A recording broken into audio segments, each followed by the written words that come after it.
Alam nyo ba araw-araw sa palengke o supermarket, may mga murang gulay na nasa harap ninyo. Mga gulay na mabibili sa halagang ilang daang piso lamang. Ngunit ang hindi ninyo alam ay taglay ng mga ito ang kamanghamanghang bisa na parang gamot na bigay ng kalikasan na epektibong nagpapababa ng blood sugar. At ang mga gulay na yon mismo ang lumilikha ng napakahalagang pagbabago. Ang gamot sa diabetes na inaakala na marami na kailangan nilang inumin habang buhay ay sa katunayan maaaring bawasan o tuluyan pang itigil.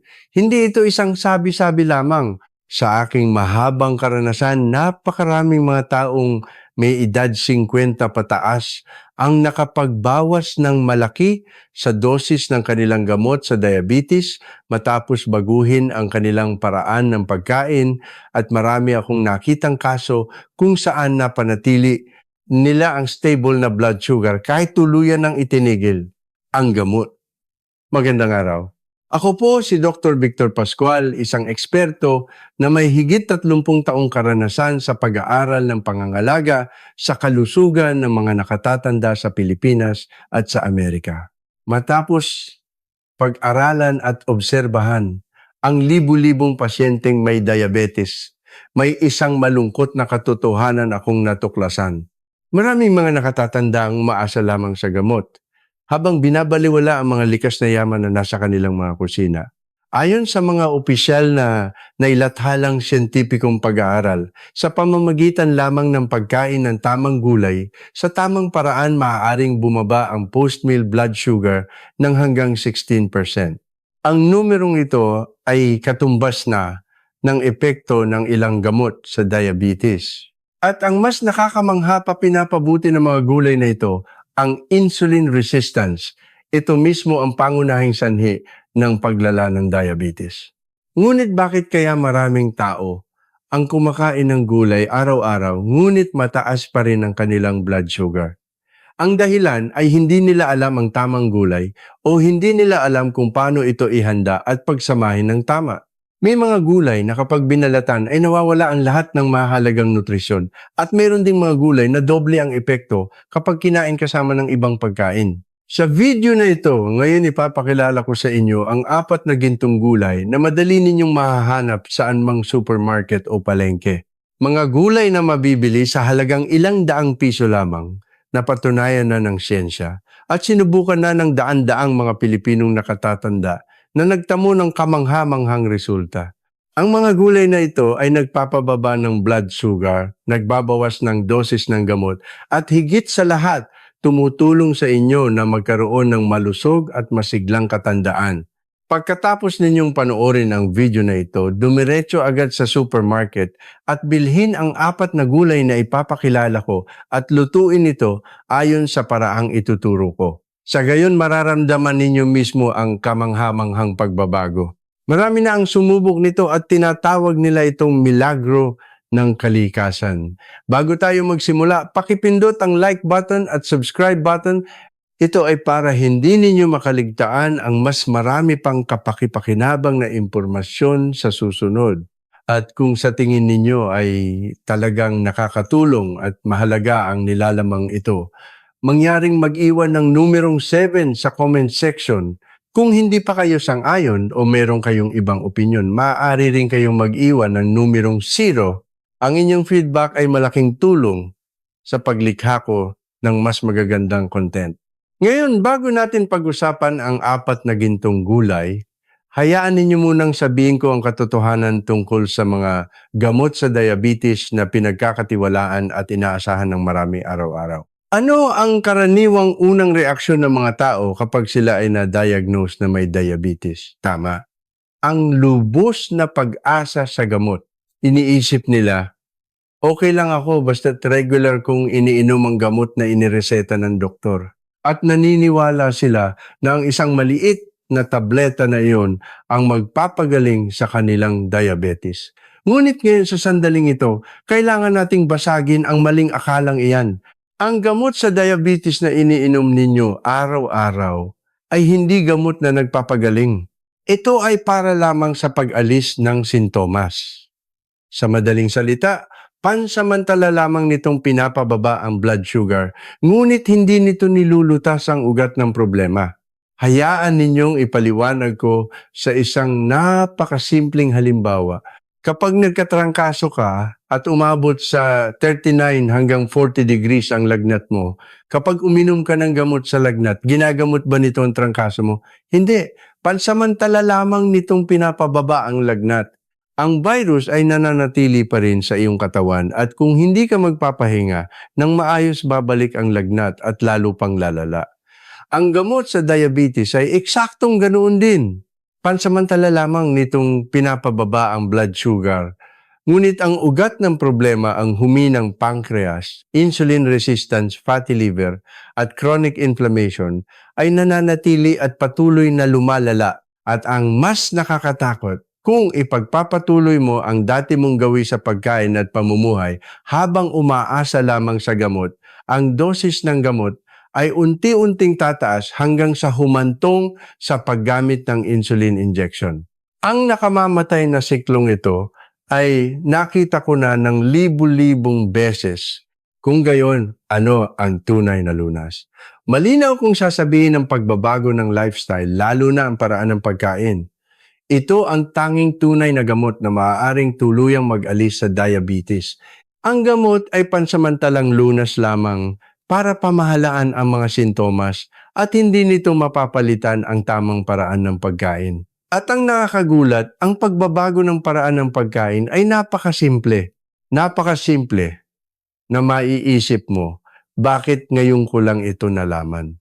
Ang sikreto ay nasa pagkakasunod-sunod ng pagkain. Sa pamamagitan lamang ng pagbabago ng pagkakasunod-sunod, kapansin-pansin na bababa ang iyong blood sugar. Ganito ang paraan. Kapag umupo ka na sa hapagkainan, huwag unahing kainin ang kanin. Unahin muna ang mga gulay. Busugin ang tiyan sa ensalada, ginisang kangkong o anumang lutong gulay. Pagkatapos kainin ng protina at good fats. Mga pagkain tulad ng tortang itlog, karne, isda o tokwa. At saka pa lamang kainin ng kanin. Ibig sabihin huli ang carbohydrates. Bakit mahalaga ang pagkakasunod-sunod na ito? Kapag inuna ang gulay ang dietary fiber nito, ay lumilikha ng isang buffer sa loob ng tiyan at bituka na nagpapabagal sa pagsipsip ng asukal mula sa kanin. Ang protina at taba naman ay nagbibigay ng pakiramdam ng kabusugan, kaya natural na mas kaunti ang makakain mong kanin. Ang resulta, dahan-dahang tataas ang iyong post-meal blood sugar at mawawala ang mapanganib na bigla ang pagtaas nito. Pagbabago lang ng pagkakasunod-sunod ng pagkain ang kailangan. Hindi mo kailangang magutom, hindi kailangang laktawan ng pagkain at hindi kailangang kumain ng mga hindi pamilyar na pagkain. Sa ganitong paraan lamang, epektibong bababa ang iyong blood sugar, mababawasan ang dosis ng iyong gamot, at higit sa lahat, mapoprotektahan mo ang iyong pancreas. Huwag mong gawing alipin ng gamot ang iyong sarili. Ngayon, dumako na tayo sa pangunahing paksa natin ngayon. Isa sa mga pangunahing pagkain na nagpapababa ng blood sugar ay ang burdock root. Ito ay isang root vegetable na tinatawag ng mga siyentista na natural insulin. Nakalulungkot, karamihan sa mga pasyenteng may diabetes ay hindi lubos na napapakinabangan ang bisa nito. Bakit ganoon ang tawag sa burdock? Ang dahilan ay naglalaman ito ng isang napakahalagang sangkap na tinatawag na inulin. Ang inulin ay isang uri ng soluble dietary fiber na may kakayahang gumana tulad ng insulin sa ating katawan. Kapag kumain ka ng burdock, ang espesyal na fiber na ito ay pumapasok sa tiyan at small intestine at nagsisilbing panangga upang hindi masyadong mabilis na ma-absorb ng dugo ang asukal mula sa pagkain. Bukod pa rito, pinararami nito ng milyon-milyon ang good bacteria sa bituka na nagpapababa ng insulin resistance. Ibig sabihin, tinutulungan nitong mas makinig ang mga selula ng katawan sa insulin. Hindi ito galing sa akin. Ang mga siyentista ay nagsagawa ng isang seryosong pag-aaral. Pinakain nila ang mga tao ng 10 gramo ng burdock araw-araw sa loob ng 3 linggo. Kung susukatin ito ay isang maliit na piraso lamang. Ngunit ang resulta ay kamangha-mangha. Kung ikukumpara sa grupo na hindi kumain ng burdok, ang grupo na kumain nito ay bumaba ang post-meal blood sugar ng 16%. Isipin ninyo, sa pamamagitan lamang ng isang murang ugat, ganito kalaki ang maibababa sa iyong blood sugar. Ngunit narito ang isang napakahalagang katotohanan na hindi alam ng karamihan sa mga Pilipino. Ang lahat ng mahahalagang nutrisyon ng burdok, lalo na ang dietary fiber na nagpapababa ng blood sugar, ay puro nasa balat nito. Ang 100 gramo ng burdok ay naglalaman ng halos 3 gramo ng mahalagang dietary fiber at karamihan nito ay nasa manipis na balat.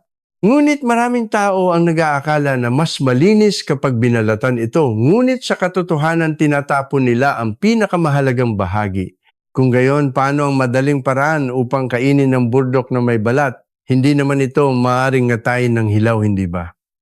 Ituturo ko sa inyo ang pinakasimple at pinakaepektibong paraan. Ito ay sa pamamagitan ng pag-inom ng burdock tea. Napakadaling gawin ito. Hugasang mabuti ang burdock at huwag alisin ang balat. Pagkatapos hiwain ito ng manipis at i-roast sa mahinang apoy sa loob ng 15 minuto hanggang matuyo. Pagkatapos kapag magpapakulo na ng tsaa, ilagay ang mga 10 gramo ng roasted burdock sa kumukulong tubig at pakuluan pa sa mahinang apoy ng mga 10 minuto at tapos na. Sa pag-inom lamang ng 1 o 2 tasa ng burdock tea, araw-araw mararamdaman ninyo na mas magiging stable ang inyong blood sugar pagkatapos ng ilang linggo. Ngunit may isang bagay na dapat ninyong tandaan. Kahit gaano kabuti ang burdock, hindi ito para sa lahat. Dahil mataas ito sa tubig at potassium, kung may problema ka sa bato, madalas magtae o mahina ang iyong bituka, mas mabuting huwag uminom ng masyadong maraming burdock tea. Kahit anong mabuting bagay ay dapat katamtaman lamang. Ang isang gulay na madaling mabili sa palengke at mabuti para sa diabetes ay ang dahon ng mustasa. Alam niyo ba na ang pamilyar na berdeng dahon na ito, na karaniwang isinasama sa pagkain ng karne o isda, ay isa palang mahalagang halamang gamot na kasing epektibo ng mga gamot sa kanluran sa pagkontrol ng blood sugar. Tama? Ito ay ang dahon ng mustasa o perilla leaf. Ngunit nakalulungkot, karamihan sa mga tao ay itinuturing lamang itong pampalamuti o pampabango sa pagkain at pagkatapos kumain ng ilang piraso ay itinatapon na. Ang hindi nila alam ay mayroong napakalaking kayamanan ng nutrisyon na nakatago rito. Upang maging mas malinaw ang dahon ng mustasa ay hindi lamang isang pampabango. Napatunayan na ng mga siyentista na mayroon itong napakalakas na epekto sa pag-iwas at pagkontrol ng diabetes. Sa loob ng berdeng dahon nito, sagana ito sa vitamin K1 at isang bihirang sangkap na tinatawag na rosmarinic acid. Ang dalawang ito ay napakalakas na mandirigmang anti-inflammatory. Bakit mahalaga ang anti-inflammation para sa mga pasyenteng may diabetes? Dahil ang chronic inflammation ang sumisira sa pancreas na unti-unting winawasak ang kakayahan nitong gumawa ng insulin. Ang mas nakakagulat pa ay ang kakayahan ng dahon ng mustasa na gisingin ang mga natutulog na beta cells sa inyong pancreas upang muling maging aktibo at mas mahusay na makagawa ng insulin. Kasabay nito, binabawasan nito ang pamamaga sa pancreas at atay 2 organ na may pinakamahalagang papel sa pagkontrol ng blood sugar. Hindi ito simpleng teorya lamang. Ang mga mananaliksik mula sa Department of Food and Nutrition ng University of the Philippines, isa sa pinakamahuhusay na universidad sa Pilipinas, ay nagsagawa ng isang 8 linggong pag-aaral. Ang resulta ay kamangha-mangha. Ang mga taong regular na kumonsumo ng katas ng dahon ng mustasa ay bumaba ang insulin resistance ng average na 18.4%. Ano ang ibig sabihin ng numerong 18.4% na ito? Isipin ninyo na ang inyong katawan ay isang sasakyan at ang insulin ay ang susi. Kapag nagkaroon ng insulin resistance, para kang may kandadong kinakalawang na hindi maipasok ng maayos ang susi, kaya hindi makapasok ang asukal sa loob ng mga selula at naiipon sa dugo. Ngunit ang pagbaba ng insulin resistance ng 18.4% ay nangangahulugang nilagyan ng langis ang kandado kaya't gumagana na ng maayos ang susi.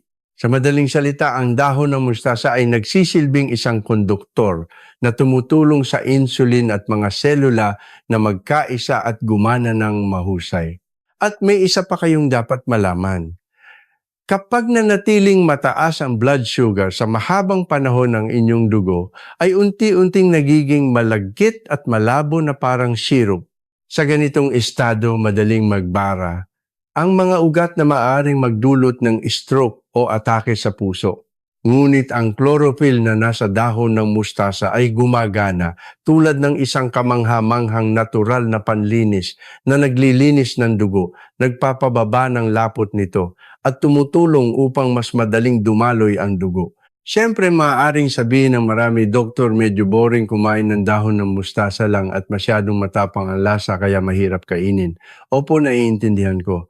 Kaya naman ibabahagi ko sa inyo ang isang gintong sikreto. Kainin ang dahon ng mustasa kasama ng virgin coconut oil. Sa ganitong paraan, hindi lang sasarap ang amoy at lasa ng pagkain, kundi doble pa ang epekto nito sa pagpapababa ng blood sugar. Bakit ang virgin coconut oil ay napakayaman sa omega-3 fatty acids at lauric acid na parehong kilalang anti-inflammatory nutrients at matatag na katulong sa pagkontrol ng blood sugar. Kapag kumakain ng sariwang dahon ng mustasa at sinamahan ng kaunting virgin coconut oil, nagkakaroon ng synergy ang dalawang sangkap na nagre-resulta sa mas malakas na epekto. Ngayon, alamin natin ang ikatlong gulay.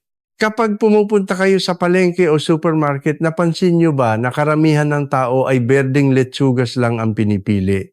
Marami ang nag-aakala na sapat na ang berdeng letsugas at mabuti na to sa kalusugan. Ngunit sa totoo lang, kung ang layunin ninyo ay kontrolin ang blood sugar, meron kayong isang napakahalagang superfood na pinalalampas. Ito ay ang pulang letsugas. Bakit ko binibigyang diin ang kulay pula? Hindi ito dahil lang sa maganda ang kulay nito. Ang pulang kulay ng letsugas ay isang senyales na sagana ito sa dalawang mahalagang sangkap anthocyanins at polyphenols. Ang dalawang ito ang pinakamalakas na anti-inflammatory at antioxidant substance sa mundo ng mga halaman. Ang berdeng letsugas ay kakaunti lamang ang taglay nitong mga sangkap, ngunit ang pulang letsugas ay naglalaman ng ilang beses na mas marami nito, lalo na ang anthocyanin na siyang nagbibigay ng pulang kulay. Ano ang ginagawa ng mga sangkap na ito? Hindi lamang nito binabawasan ng pangkalahatang pamamaga sa ating katawan, kundi mayroon din itong napakahalagang papel para sa mga pasyenteng may diabetes. Ito ay ang pagpigil sa pamamaga sa loob ng mga dingding ng ugat.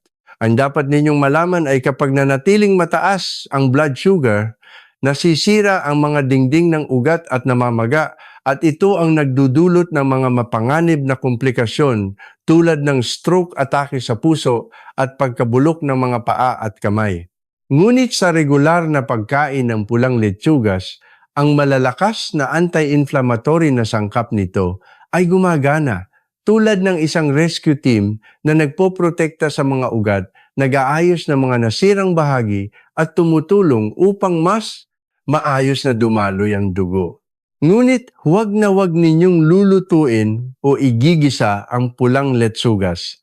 Marami ang mahilig sa blanched o sautéed na gulay, ngunit isang malaking pagkakamali ang paglalagay ng letsugas sa kumukulong tubig o sa kawali. Kapag nalantad sa mataas na temperatura, ang mga parang hiyas na anthocyanins at polyphenols na nagpapababa ng blood sugar ay halos tuluyang nawawasak. Sa puntong iyon, ang pulang letsugas ay nagiging isang ordinaryong gulay na lamang. Kaya tandaan, pinakamainam na kainin ang pulang letsugas ng hilaw. Ngayon itatanong ninyo, paano po ito kakainin para mas masarap at epektibo? Ibabahagi ko ang isang gintong recipe na sinubukan ko, kasama ang daan-daang miyembro ng GlucoFit at nagdulot ng kamangha-manghang resulta. Kapag gagamit ng dressing, pumili ng dressing na base sa suka o olive oil. Iwasan ang mga sarsa na may asukal tulad ng mayonnaise o Thousand Island dressing. Ngunit ang pinakamagandang kombinasyon na nais kong ipakilala ay ang pulang lechugas, nilagang itlog at virgin coconut oil. Ito ay isang perpektong almusal para sa mga pasyenteng may diabetes. Ang pulang lechugas ay nagbibigay ng anti-inflammatory na sangkap at dietary fiber. Ang nilagang itlog ay nagbibigay ng dekalidad na protina na nagpapatatag ng blood sugar, at ang virgin coconut oil ay nagpupuno ng omega-3 at good fats. Kapag nagsama-sama ang tatlong ito, nagiging isang balancing at perpektong pagkain na masarap at mahusay sa pagkontrol ng blood sugar. Kung regular ninyong kakainin ng salad na ito tuwing umaga, pagkatapos lamang ng 2 o 3 linggo, mararamdaman ninyo ang tiyak na pagbabago sa inyong blood sugar levels. Ngayon, ihahayag ko na ang huling pagkain, at ito ay masasabing isang secret weapon sa laban kontra sa blood sugar dahil sa lakas nito. Ito ay ang perpektong kombinasyon ng damong dagat at suka. Mukha itong simple, ngunit ito ay isang kombinasyon na nagdudulot ng kamangha-manghang milagro para sa mga pasyenteng may diabetes. Una, pag-usapan natin ang damong dagat. Ipinagmamalaki kong tawagin ng damong dagat na hari ng dietary fiber. Bakit ito binansagang ganon? Dahil mayroon itong pambihirang kakayahan na bihira sa ibang pagkain. Kapag ibinabad sa tubig ang damong dagat, lumalaki ito at umaabot ng hanggang 20 beses ang laki. Makapaniwala ba kayo? Isang maliit na piraso ng tuyong damong dagat kapag pumasok sa tiyan ay nagiging isang buo na 20 beses ang laki. At narito ang kamanghamanghang bahagi. Ang lumaking buo ng damong dagat na ito ay nananatili sa loob ng tiyan, na nagpapanatili ng pakiramdam ng kabusugan ng mas matagal kaysa sa ibang pagkain. Ngunit ang mas mahalaga, ang damong dagat na ito ay nagsisilbing isang pader na nagpapabagal sa bilis ng pagsipsip ng asukal mula sa pagkain papunta sa dugo. Ibig sabihin, kahit kumain ka ng carbohydrates tulad ng kanin o tinapay, kung sasabayan mo ito ng damong dagat, hindi biglang tataas ang iyong blood sugar, bagkus ay dahan-dahan at ligtas itong tataas. Ngunit hindi lang yun. Ang damong dagat ay mayaman sa omega-3 fatty acids. Ang mabuting taba na ito ay nagpapababa ng triglycerides sa dugo, binabawasan ng pamamaga at pinoprotektahan ang puso at pancreas. Sa isang pag-aaral na inilathala noong 2017, lumabas ang isang kamangha-manghang resulta. Ang mga taong regular na kumakain lamang ng damong dagat ay bumaba ang kanilang fasting blood sugar ng average na 7 milligrams DL, at ang kanilang insulin sensitivity o ang kakayahang gumamit ng insulin ng epektibo ay tumaas ng 20%. Ngunit dito mayroon pa akong isang gintong sikreto na nais kong ibahagi. Huwag kainin ang damong dagat ng mag-isa, isabay ito sa suka. Kapag nagsama ang dalawang ito, doble ang epekto. Bakit? Dahil ang suka ay may kamangha-manghang papel sa pagpapabilis ng pagsipsip ng calcium mula sa damong dagat. Ang calcium ay isang napakahalagang mineral para sa mga nakatatanda.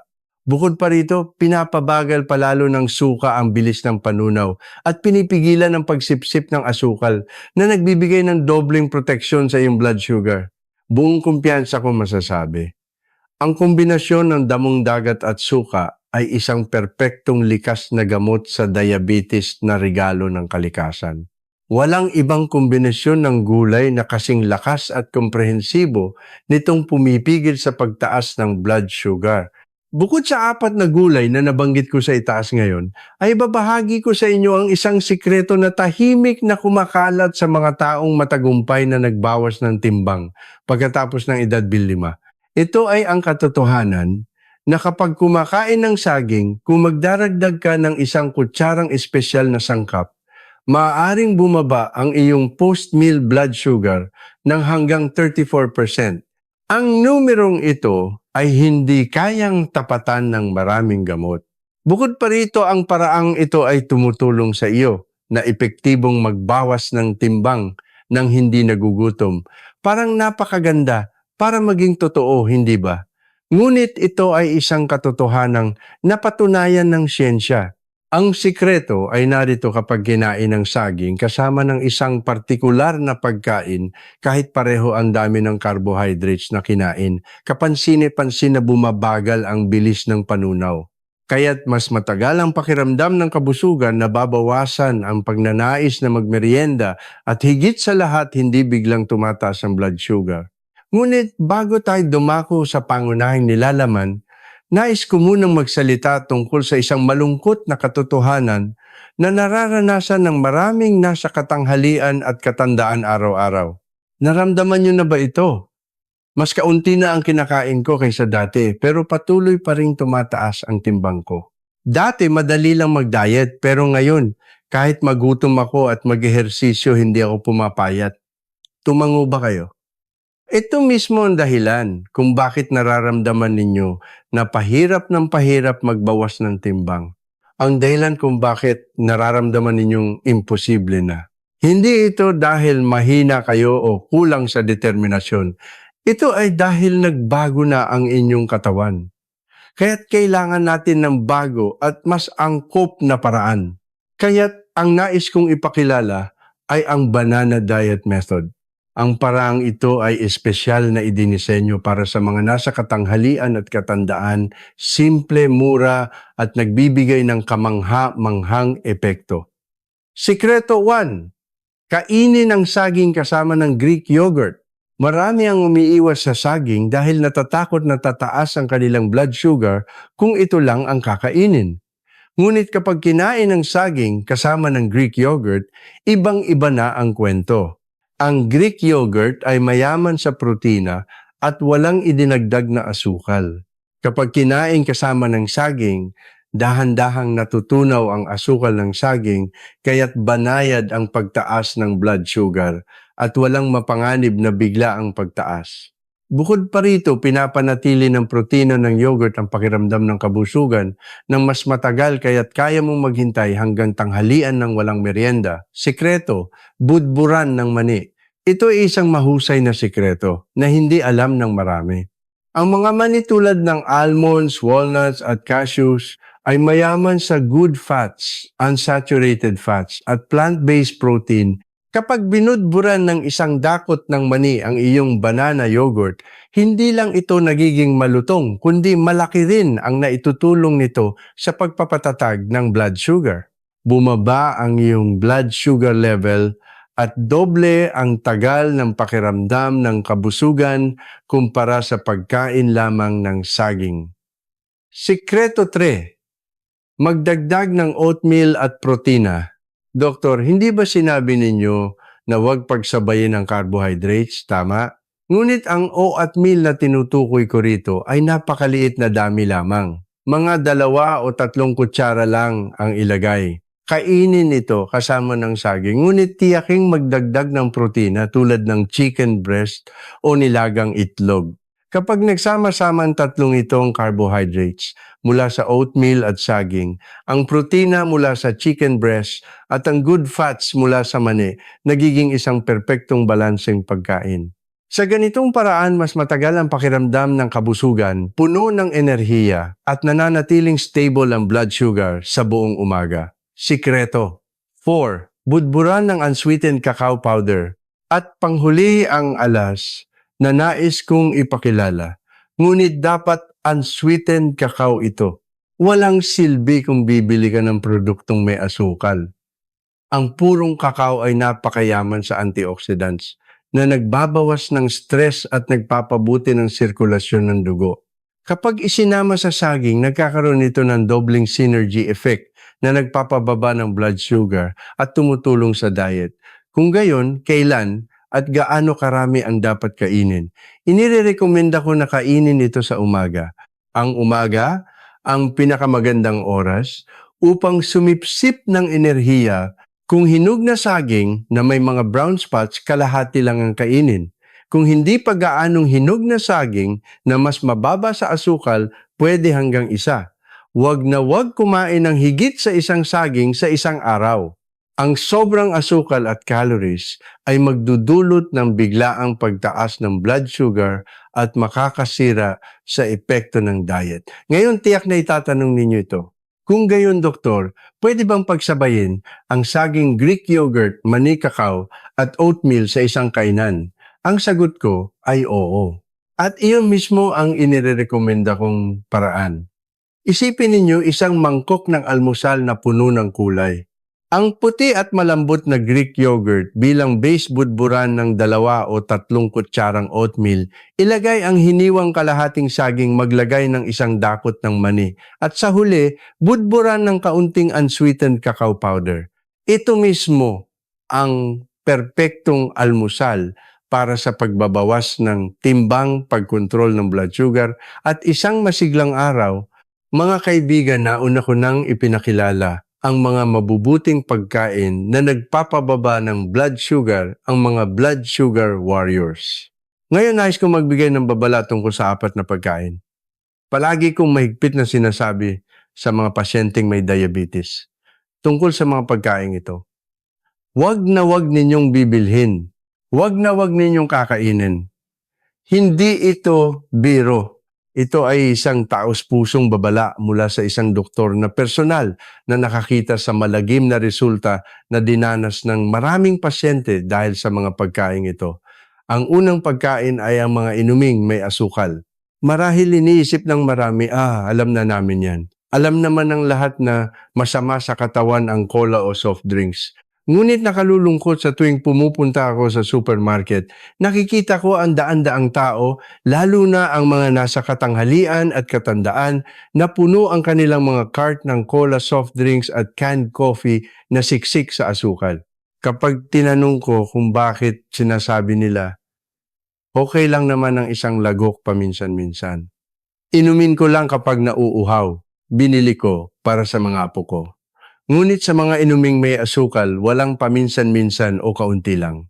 Ito ang pinakamapanganib at pinakanakakatakot na pagkain para sa isang pasyenteng may diabetes. Bakit ako ganito kaseryoso?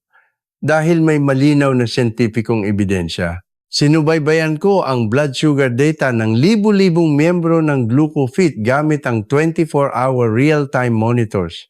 At natuklasan ko ang isang nakakagulat na katotohanan. Walang ibang pagkain, wala talagang ibang pagkain na kasing bilis magpataas ng blood sugar tulad ng mga inuming may asukal. Isang lata lang ng cola sa loob ng 15 hanggang 20 minuto, ang blood sugar ay tumataas mula 120 hanggang 250 o kahit 300. Ito ay isang antas na mapanganib at nagbabanta sa buhay. Ang Philippine General Hospital, isa sa pinakarespetadong institusyong medikal sa Pilipinas, ay nagsagawa ng isang pag-aaral sa loob ng maraming taon. Ang resulta ay talagang nakakakilabot. Ang mga taong uminom ng inuming may asukal 3 beses sa isang linggo ay may 5 beses na mas maraming visceral fat kaysa sa mga hindi uminom. Ano ang visceral fat? Ito ang pinakamapanganib na taba na bumabalot sa atay, pancreas at puso. At ito ang pangunahing sanhi ng type 2 diabetes, fatty liver at cardiovascular disease. Ngayon, ipapakita ko sa inyo ang nakakatakot na numerong iyon sa isang konkretong halimbawa. Ang isang 330 ml na lata ng cola na karaniwang makikita sa mga tindahan ay naglalaman ng 27 hanggang 30 gramo ng asukal. Katumbas ito ng 9 na sugar cubes. Naiisip nyo ba? Ang pag-inom ng isang lata ng cola ay katulad ng paglalagay ng 9 na sugar cubes sa bibig at sabay-sabay na paglunok. At ang mas malala pa rito, kung kakainin mo ang asukal sa solidong anyo, ngunguyain mo pa ito hahalo sa laway at dahan-dahang matutunaw. Ngunit ang asukal sa likidong anyo ay hindi ganoon. Sa sandaling inumin mo ito mabilis, itong nasisipsip sa bituka at bumubuhos sa dugo, parang baha. Dahil dito, magugulat ang iyong pancreas at bigla ang maglalabas ng napakaraming insulin sa desperadong paraan. Sa prosesong ito, napapagod ang pancreas at sa huli ay sumusuko. Ngunit may isa pang nakatagong kalaban na nais kong bigyan ng babala. Ito ay ang fruit juice. Marami ang nagsasabi, hindi ako umiinom ng cola. Orange juice o grape juice lang ang iniinom ko. Prutas naman yan, kaya okay lang, di ba?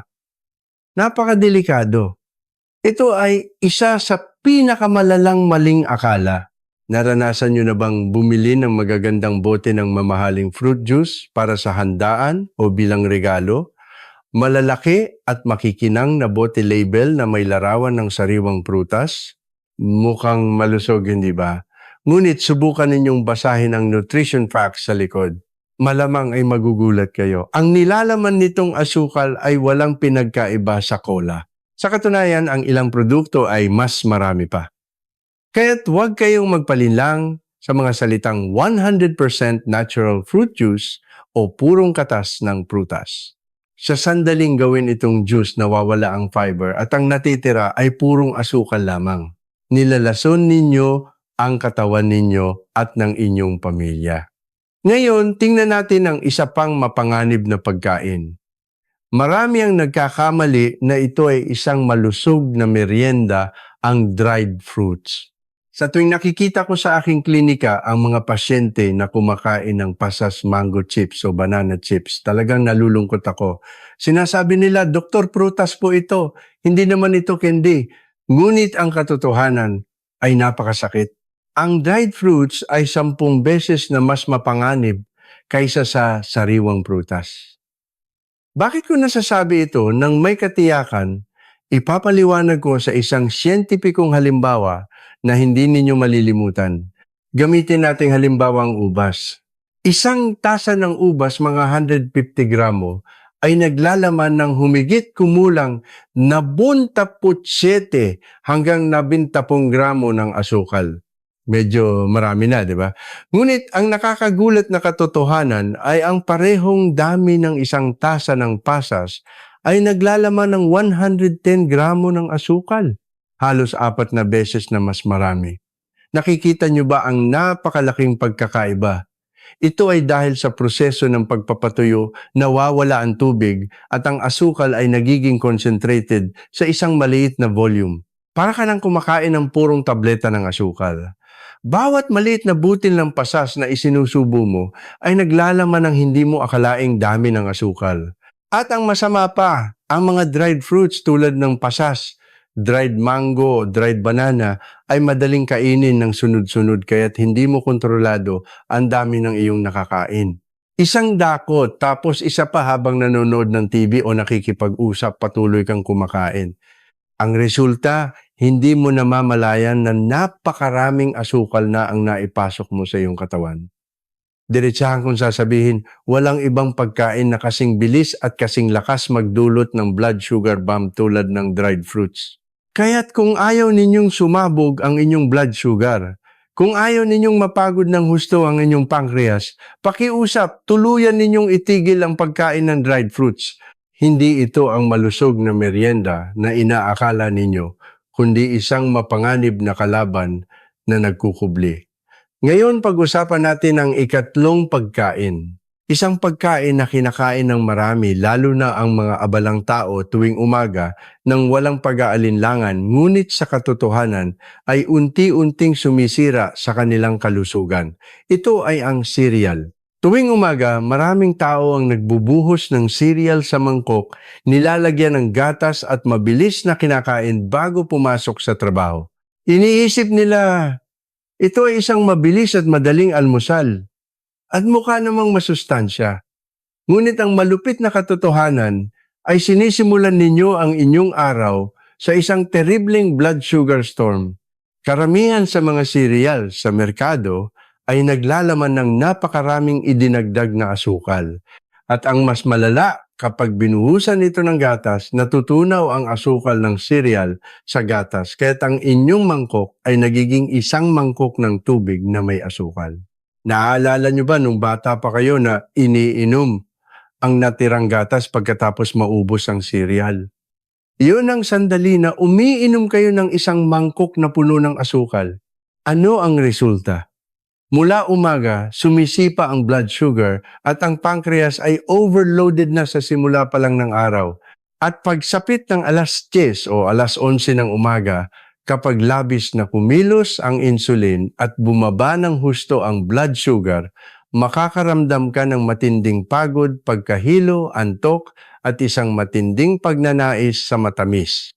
Ito ang tinatawag na reactive hypoglycemia. Habang mas maraming asukal ang kinakain mo, mas lalo kang naghahanap ng matamis, isang masamang siklo.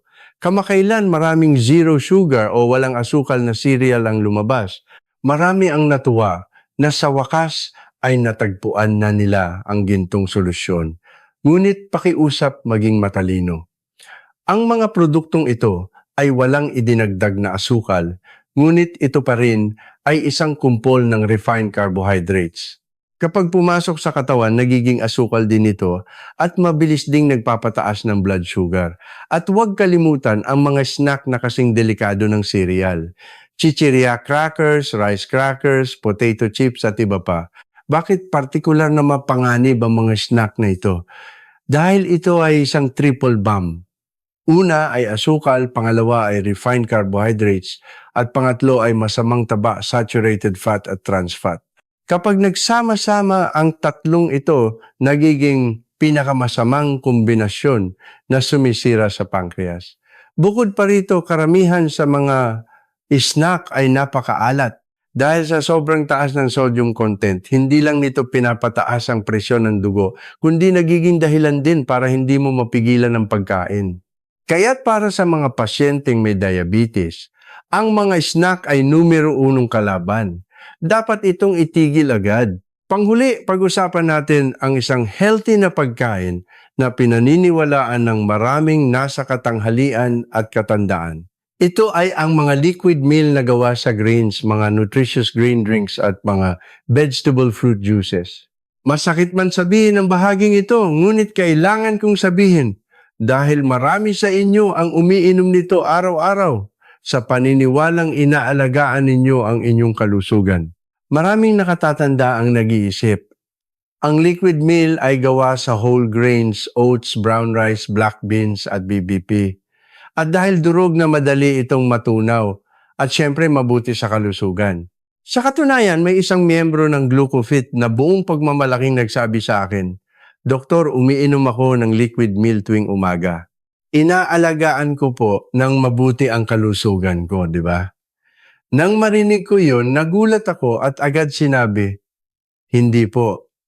Sinasaktan ninyo ang inyong sarili."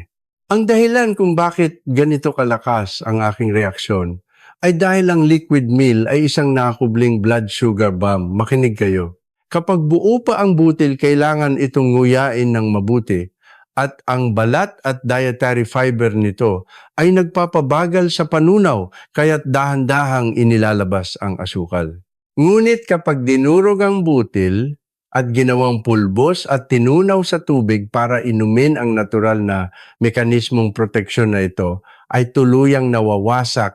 Sa ganitong estado, ang starch ng butil ay nasa pre-digested state na kaya't kapag pumasok sa katawan, agad itong nasisipsip. Halos kasing bilis ng pag-inom ng cola. Nakakagulat, hindi ba?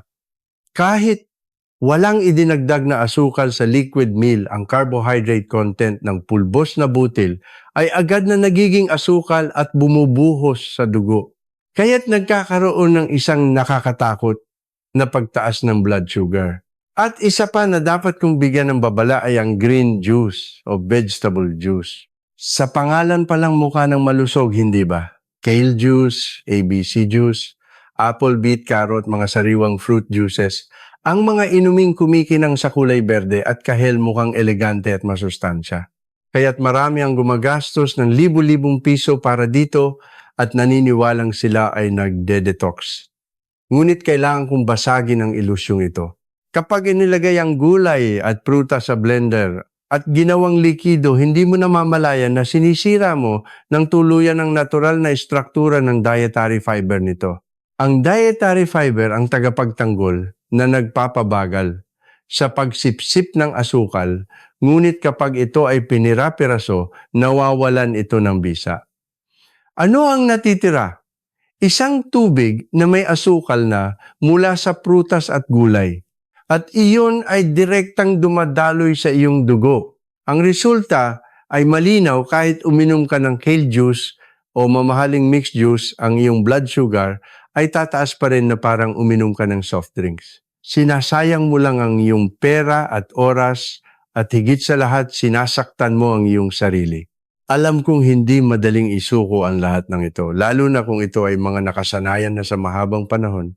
Ngunit bilang isang doktor at bilang isang taong may pananagutan sa inyong kalusugan, malinaw kong sinasabi, kung ipagpapatuloy ninyo ang pagkain ng 4 na pagkaing ito, magiging walang saysay ang anumang pagsisikap ninyo sa pamamahala ng diabetes.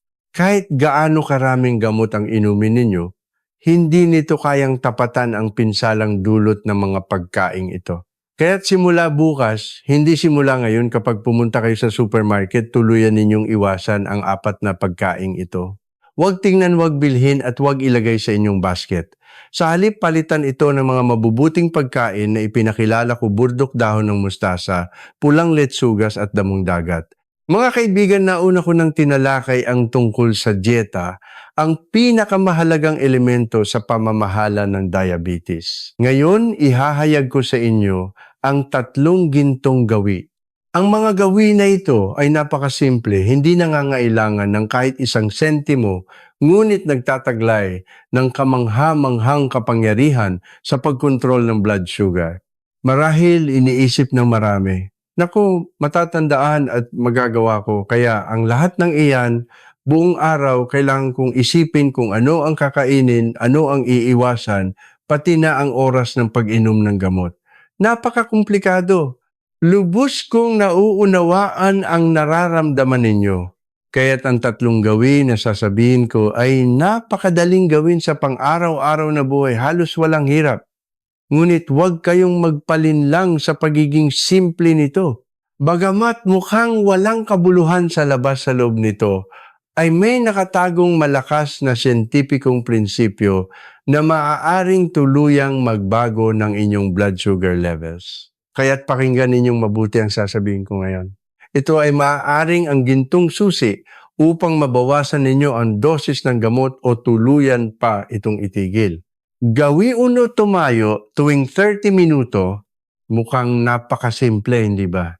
Ngunit sasabihin ko sa inyo, ito ay isang gawi na binabaliwala ng 99% ng mga pasyenteng may diabetes. At ito mismo ang dahilan kung bakit patuloy na pabago-bago ang kanilang blood sugar. Hindi ko kayo pinag-iihersisyo ng mabigat. Hindi ko sinasabing tumakbo o magbisikleta. Hindi. Ang hiniling ko lang ay isang napakasimpleng bagay. Tuwing 3 minuto tumayo, mag-unat at humakbang ng ilang beses. Napakasimple, ngunit bakit napakahalaga? Hayaan ninyong ipaliwanag ko.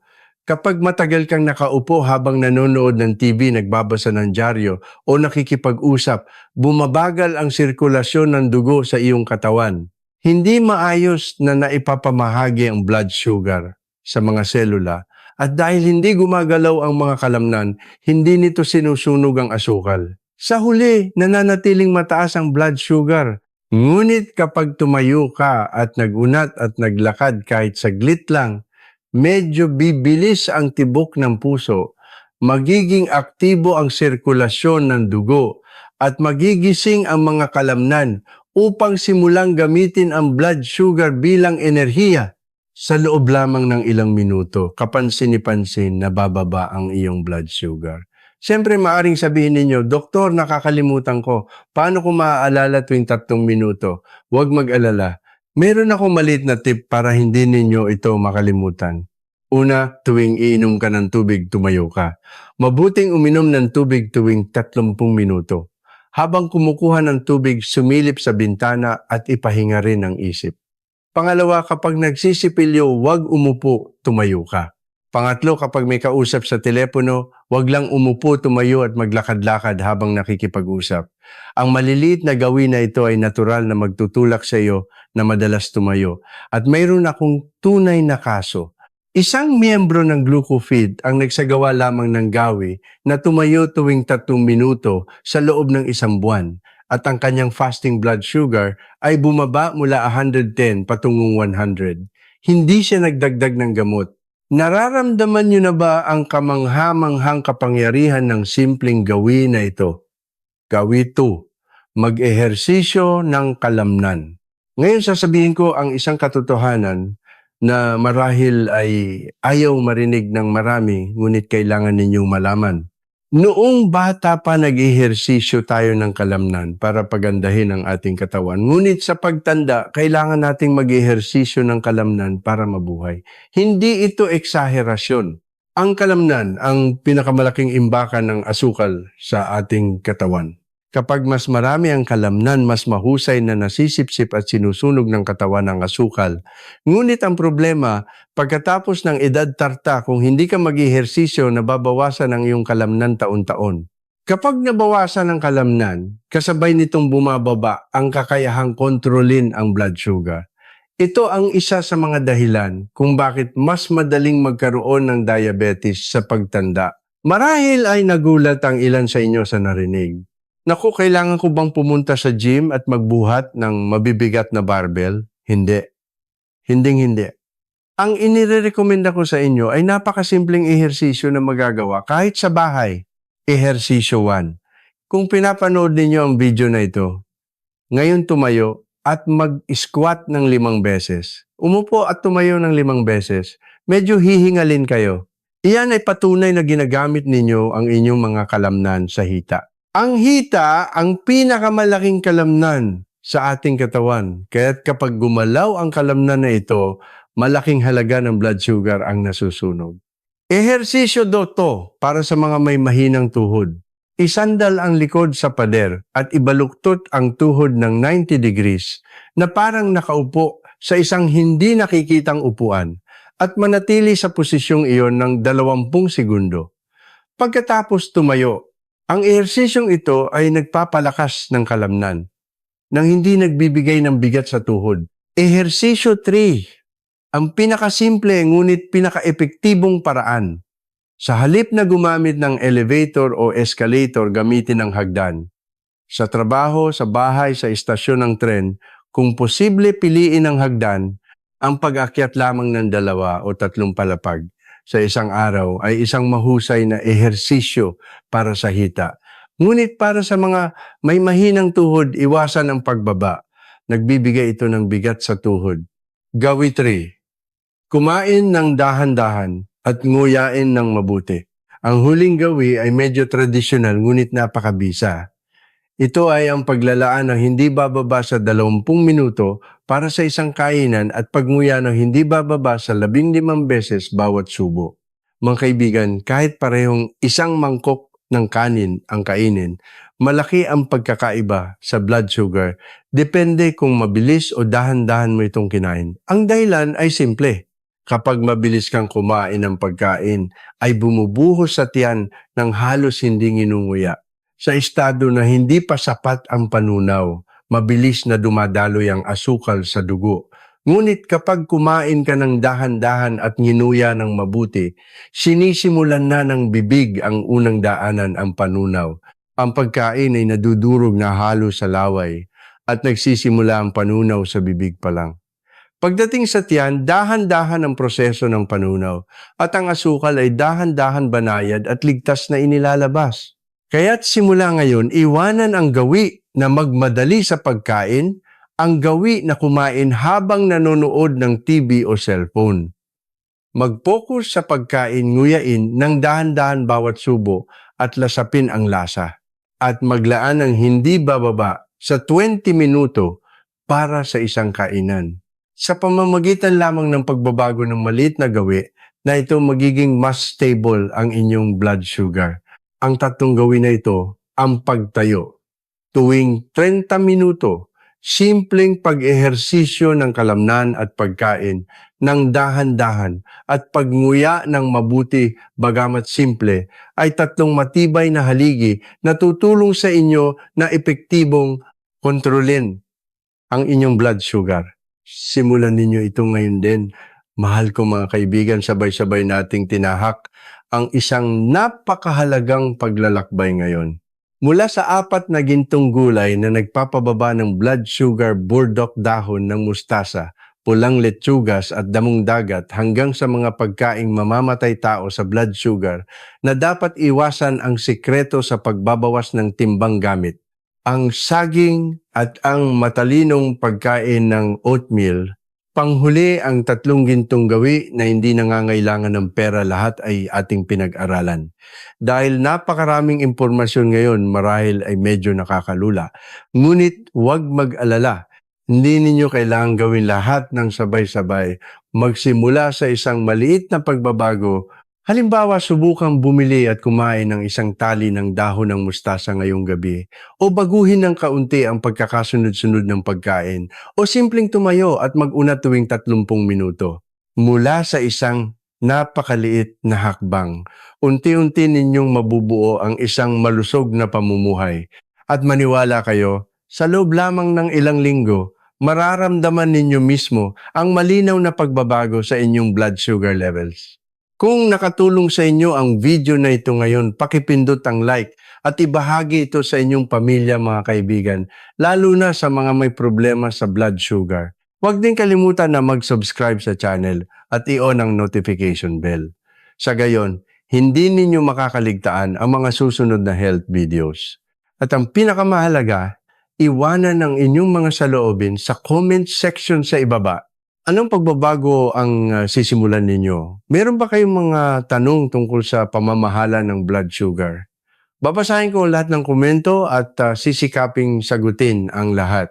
Bilang isang doktor na may higit 20 taong karanasan, na nakasaksi sa libu-libong pasyenteng may diabetes, na nakapagbawas ng gamot at nakabawi ng kalusugan, sigurado ako, kaya ninyo rin. Ang diabetes ay hindi isang hatol na kamatayan, kundi isang pagkakataon para muling bawiin ang inyong kalusugan at mabuhay ng mas matagal at mas masaya. Panghuli, taos-puso akong nagpapasalamat sa lahat ng nanood ng video na ito hanggang sa dulo.